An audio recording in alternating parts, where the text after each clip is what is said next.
కర్నూలు జిల్లా మంత్రాలయం నియోజకవర్గం పెదకడబూరు మండల కేంద్రం పెదకడబూరు గ్రామంలో బొప్పాయి రైతుల పరిస్థితి ఆందోళనకరంగా మారింది. మొక్క నాటిన రోజు నుంచి కాయలు కాచే దశ వరకు కంటికి రెప్పలా కాపాడుకున్న చివరకు గిట్టుబాటు ధరలు లేక నష్టాల్లో కూరుకుపోతున్నామని రైతు రాముడు ఆవేదన వ్యక్తం చేశారు.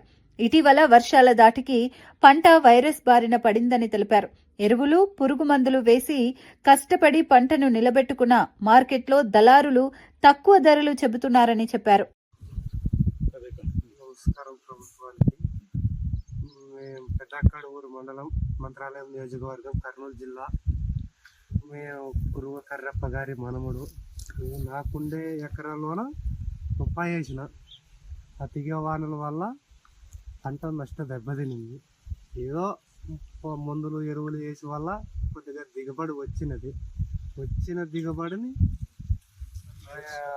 దళారులు వ్యాపారస్తులు కొనుగోవడం లేదు. అందులో వైరస్ వచ్చిపోయినది. ఇది ఎలా మాకు గిట్టుబాటు కావడం లేదు. ఇది ఎంతైనా సరే ఈ ప్రభుత్వాన్ని కొద్దిగా సాయం చేయాలని కోరుకుంటూ మా లాంటి బొప్పాయి రైతులను 2 లక్షలు పంట నష్టం తీరు ప్రభుత్వం ఆదుకోవాలని కోరుకుంటున్నాం.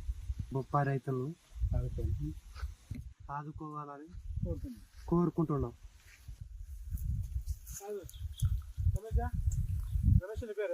రాము సార్.